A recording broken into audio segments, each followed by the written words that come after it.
estricto en la regla, sigan mis comandos y no habrá problema. Pelea limpio, el que gane el mejor. Jim, they've been fumigating this arena for 2 days to get rid of the mosquitoes.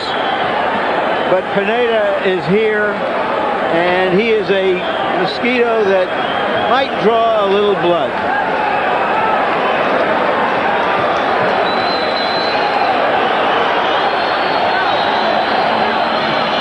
Felix Trinidad with a long history of suffering knockdowns in early rounds. One of those fighters who doesn't really seem fully to have his legs under him sometimes until the 3rd or 4th round. He's been down early in at least a half dozen bouts, but we don't know for sure whether Pineda has the kind of punching power that could affect that, although of course the 27 knockouts on his record look good.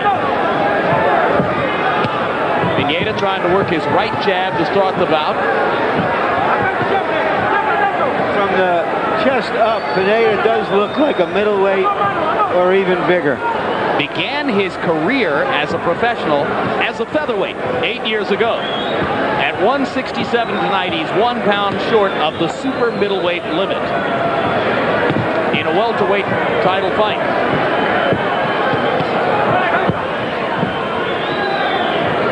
Pineda throwing most of the early blows here, although it is Trinidad who comes forward and stalks for offensive opportunities.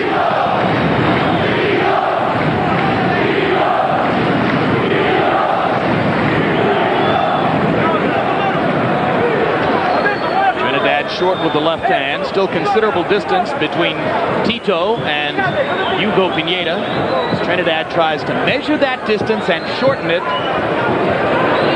Fighter with immense offensive skills. Pineda is trying to use his longer arms to maintain a distance that's to his advantage, Trinidad's disadvantage. Right now, he is doing it, trying to create the geometry of the fight. There you could see Tito is a little bit short with that punch. Lead left hook by Trinidad, about a half glove short. Pineda short with most of his jabs in this round, but that's been the most frequent offering from either of the fighters. Trinidad sticking the left hand, and you can see that the crowd will respond with overwhelming enthusiasm to any Trinidad punch. Right hand lands for Felix. And now the distance begins to shorten.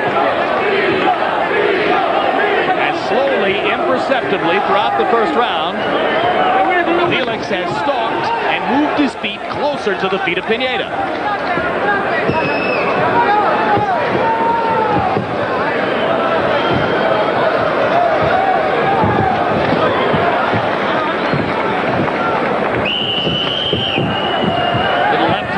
Inside for Pineda. And he tried that right hook as well. Round one coming to the close. Relatively cautious round for both fighters. Pineda more aggressive than Trinidad, though Trinidad moved forward. And as we go to the corners, where we expect both trainers to be speaking Spanish, our interpreter is former Puerto Rico resident Hector Garcia. Calm, I want you calm. This is only a matter of time. A matter of time. Just relax. The jab is reaching little by little. Great.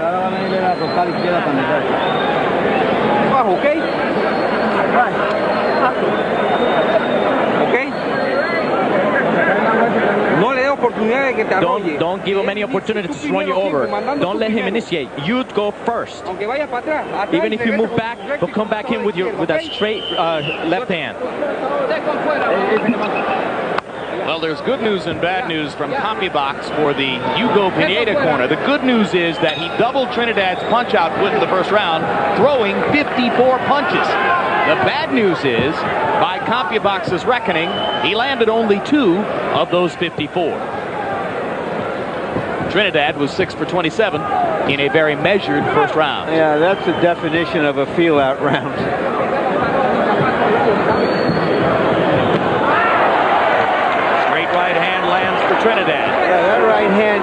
landed or grazed the right eye of Pineda.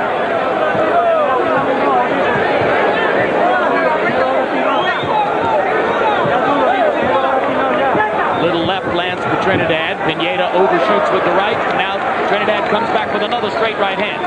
Felix beginning to show the accurate punching skills which have made him such a knockout sensation.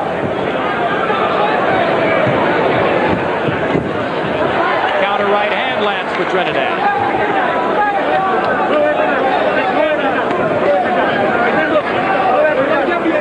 Pineda still trying to stick the jab and maintain some distance between himself and Felix Trinidad. By his own admission, Pineda told us he thought he would have to knock out Trinidad to win the fight.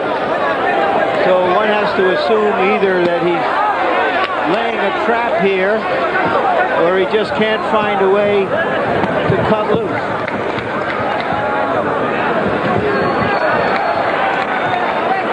Trinidad landed a body shot moments ago, the first time he's gone to Pineda's body. Tito getting progressively more aggressive as round 2 continues. Right hand lands over the top. The crowd jumps up and screams at almost anything that Tito throws near Pineda. Pineda driving Tito back with a left hand to the body.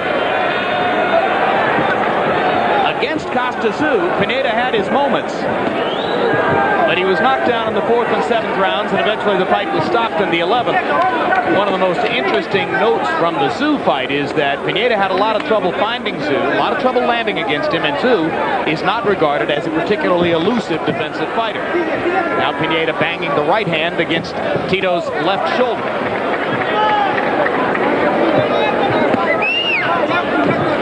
Straight left hand by Pineda was blocked by the right glove of Trinidad. Now Trinidad snakes his right hand up the middle against Pineda. From what I've seen of Trinidad in most of his recent fights is that he has tightened up his defense. Fighters who are big punchers often leave themselves open and get knocked down. Lately, that hasn't been happening to Tino as much as it happened early in his career. Again, calm down.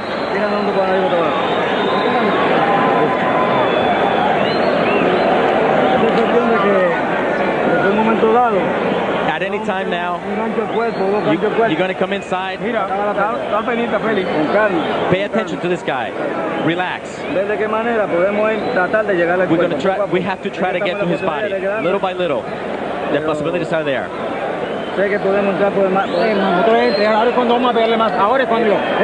This is the time. He's dead. This guy's dead.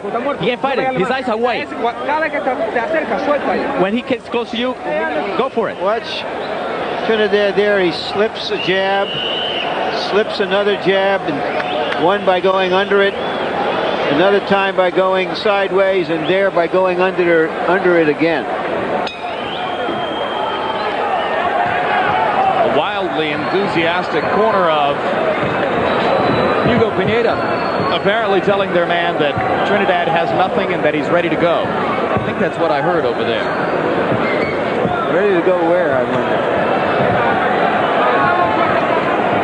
Ready to go after Pineda, if you're listening to Tito's dad, Felix Trinidad Sr., who is his manager, his trainer, negotiates the deals with Don King, and has therefore become a pivotal figure in the still ongoing negotiation for the De La Hoya fight. Brilliant left hook landed by Trinidad, and Felix knows that he has hurt his opponent.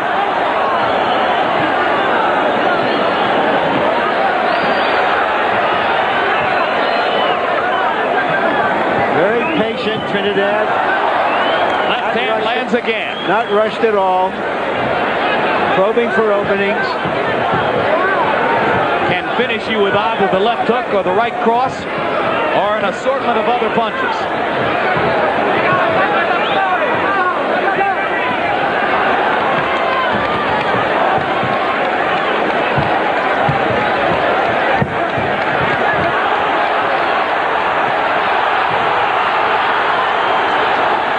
Crowd rises to its collective feet.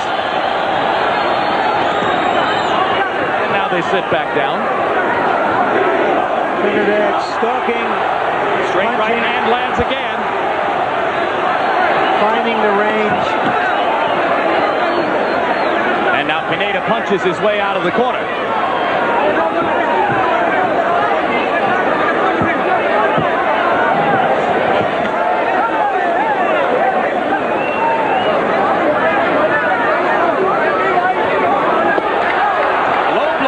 Trinidad, and referee Roberto Ramirez immediately stops him to give Pineda a chance to recover.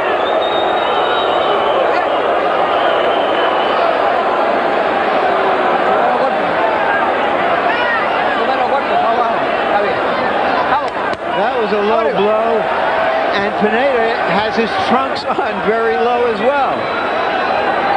Yeah, Pineda not exercising the tall man's option to wear the cup and the belly guard up around his ribcage. Well, both of them are standing in the pocket right now. You don't want to stand in the pocket and trade with Felix Trinidad. He's too sharp, too quick, too powerful a puncher. Well, Pineda must feel that that's his only chance. That he's going to have to hit back with something and let Trinidad know that he just can't come in without expecting something in return. Pineda doing a good job of continuing to fire so that Trinidad has to measure his aggression. Can't just go straight in. Trinidad with a very accurate punching third round begins to break down the Pineda defenses.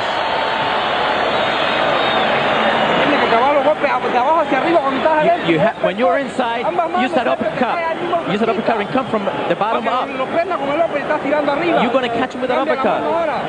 Just change your hands now. You're missing on top, so come from the bottom up.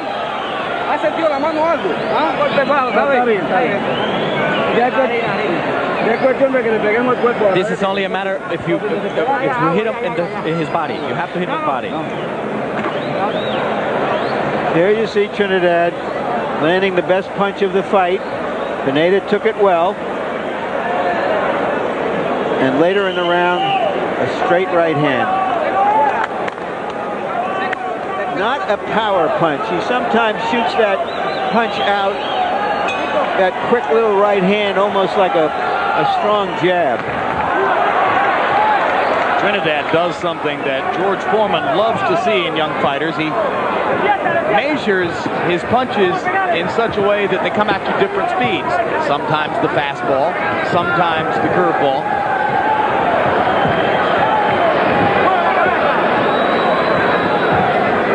Round 4 begins. Trinidad throwing only 33 punches per round in the first 3 rounds, concentrating on accuracy rather than activity.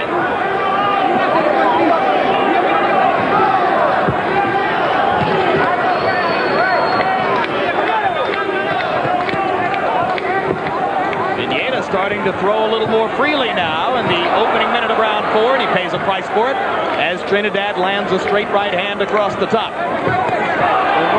The more I watch Pineda, Jim, the more I think to myself, this is the biggest welterweight I've ever seen in my life. Yeah, we were going down the list of tall welterweights yesterday, and it includes people like Trinidad, De La Hoya, Mark Freeland, Tommy Hearns. No, but this guy is just big all over.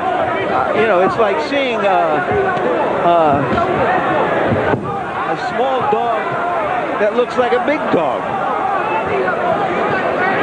It was the reckoning of our experts that the tallest measured welterweight of recent prominence was Maurice Blocker, 6'2". Left hook lands again for Trinidad. Crowd roars in appreciation. Missing with that left hook, bounces that one off the top of Pineda's head. Pineda trying to come back. Roundhouse punches leave the opening. Trinidad leaves the right hand right up the middle. Now goes to the body. Beautiful body punch in the midst of all that headhunting. Pineda fights him back.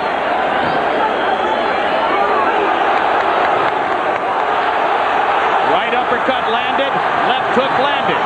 Pineda taking these punches well, but Trinidad finding more and more openings and landing with greater and greater accuracy.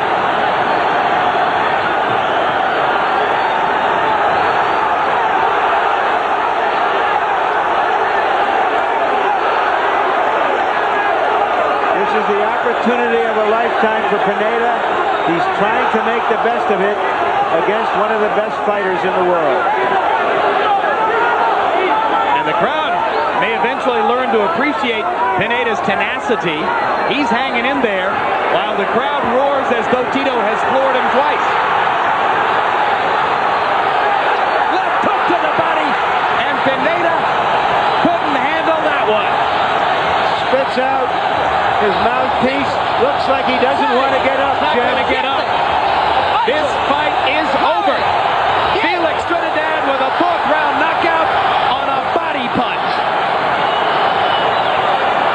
You saw all of his weapons.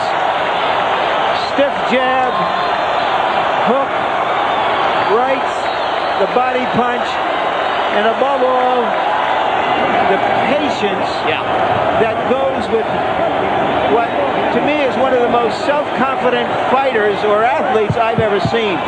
He acts as though he was to the manner born. This is what his destiny is. He's completely confident of everything he does in the ring. A calm, assassin-like performance by Felix Trinidad as he takes out the very game Hugo Pineda in the fourth round. I say game because Pineda was up to that point, although he didn't want to get up after taking the body shot.